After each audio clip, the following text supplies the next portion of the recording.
Dairy farming is a business, and like all businesses, its goal is to make profits.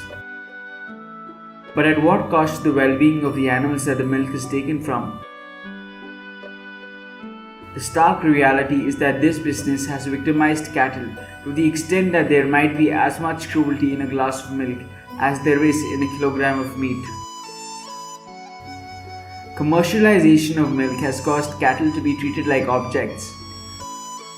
Cattle are treated like milk-producing machines and not as living beings who, just like humans, desire to live a life free from oppression and exploitation. Dairy cattle are tormented and subjected to physical and emotional torture at every stage of their life. All the information shared in this video are standard practices in the Indian dairy industry.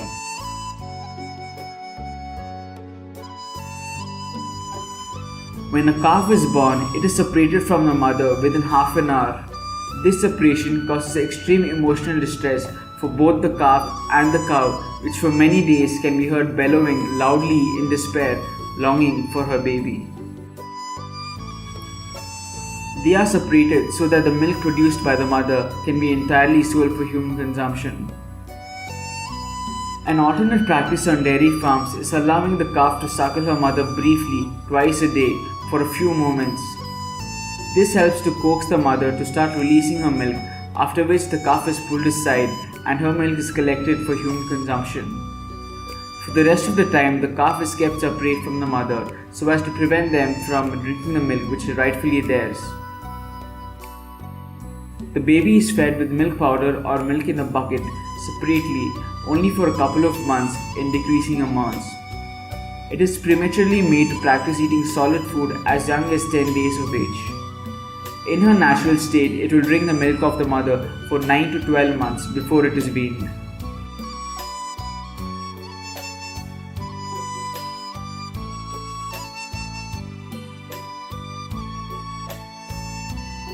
The male calves do not produce milk, and their role in agriculture as draught animals is being increasingly substituted by tractors and modern farm equipment. Since the farmer does not want to spend money to feed and take care of an economically unproductive male, it is either abandoned, starved to death, or sold for slaughter. Even in case of dairy farmers who practice agriculture and use bullock, there is a limit to how many bullocks they need to plough their land. Anything more than the required number are additional mouths to feed without being able to derive adequate benefit from them. The gender imbalance statistics speak for itself with regards to the fate of the male calves. In buffalo, which produce 55% of all milk in India, only 15% of them are male and 85% are female. In cows, 35% of them are male and the majority 65% are female.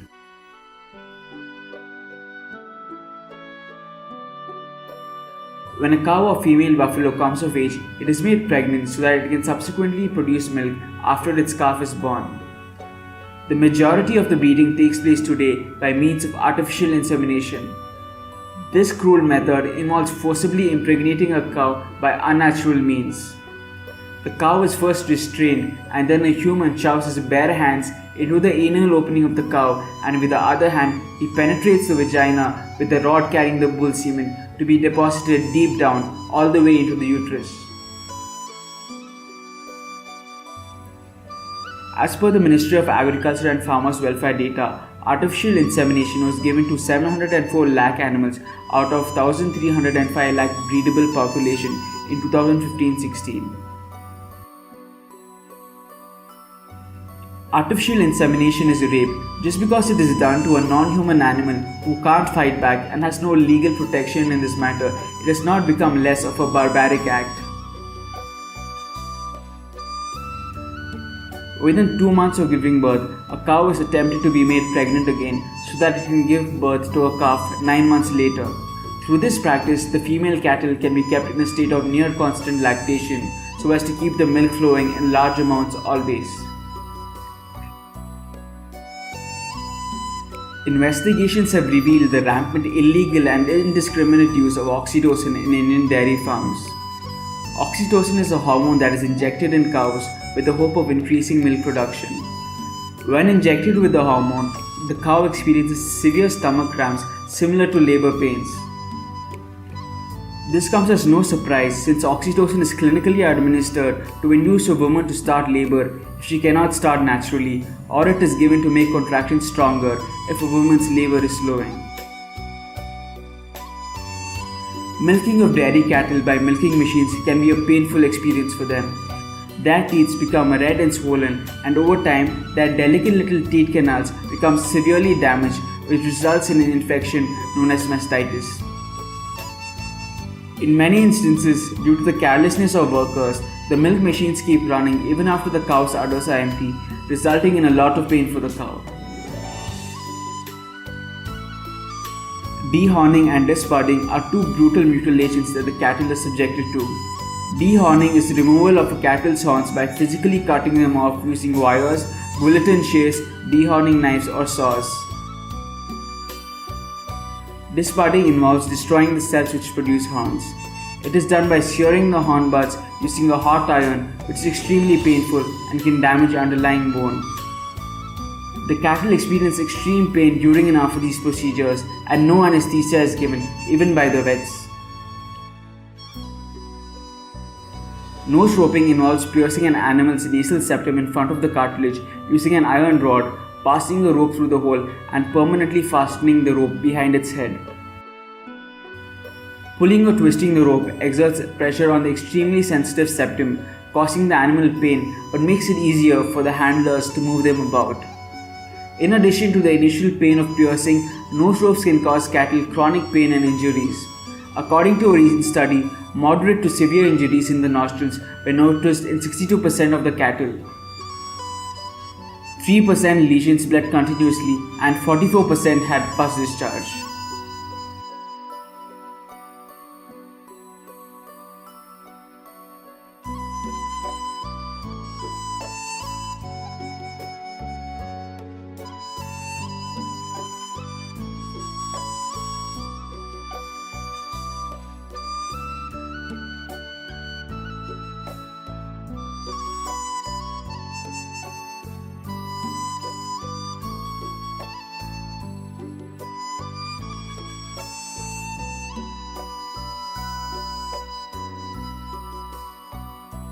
The natural lifespan of cattle is around 20 to 25 years, but due to their inhumane treatment in the dairy industry, this is cut short to 4 to 7 years. The cows stop producing sufficient milk and become unhealthy or suffer severe injuries by the time they attain 4 to 7 years of age. Since the farmer does not want to feed or provide veterinary treatment to an unproductive animal, it is left to die, abandoned, or sold for slaughter. When sold for slaughter, cattle are jammed into overcrowded trucks and transported under inhumane conditions without even being given food or water in a journey that can last many days to states where they can legally be killed. The dairy industry is the beef industry. All cows and female buffaloes that end up getting slaughtered were once dairy animals who were ill-treated their whole life, after which they are sold to be mercilessly killed at the hands of a butcher.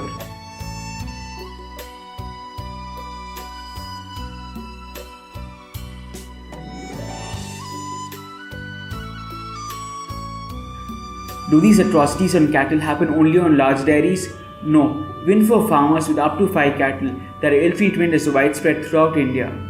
On an average, it costs around Rs 50 to 100 per day or sometimes more to feed and take care of an individual cattle, depending on various factors. To cover costs and make profits, it is standard practice on dairy farms of all sizes to subject them to cruelty for economic gain.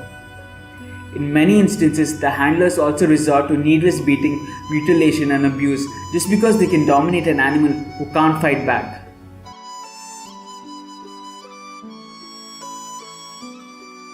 According to a nationwide survey conducted by India's food regulator FSSAI, 2 out of 3 Indians drink milk laced with detergent, caustic soda, urea, and paint, among other adulterants. Over 68% of the milk sold did not conform to standards laid down by the FSSAI. The study had analyzed 1,791 samples of milk randomly collected from 33 states and union territories to identify adulterants in milk, both loose and packaged. Apart from adulterants, milk has been found to contain pesticide residues, artificial growth hormones, antibiotics, heavy metals like cadmium, etc., as all the toxic substances that enters the cow's body as either food or medicine makes its way into the milk and are consumed by unsuspecting humans with the false notion that the milk they are drinking is supposed to be healthy. Studies have linked the consumption of milk and milk products to numerous diseases. Among them are higher chances of getting heart disease and diabetes due to the presence of cholesterol and unhealthy fats. Also, a higher likelihood of osteoporosis from the calcium leaching effect from the body milk has due to excessive protein. The two main concerns people have in giving up milk is protein and calcium. The maximum protein required to be healthy, according to the World Health Organization, is only around 8% of our calories from protein. Even this includes a large safety margin. As long as we eat 2 or more meals a day, it is impossible to not get enough protein, as all fruits, vegetables and grains have protein in them. Calcium is found abundantly in a variety of plant foods. Just as with protein, as long as you eat a balanced diet, you will meet the required daily calcium intake.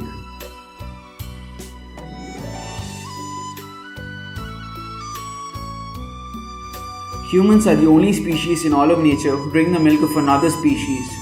That too after they are no longer babies. Just as with meat, when you buy the flesh of the animals, you are a party to killing of that animal.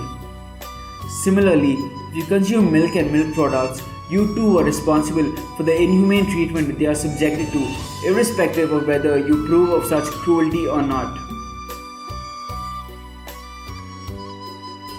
Will you continue to be a part of this inhumanity, or will you make the change? Go cruelty free, be vegan.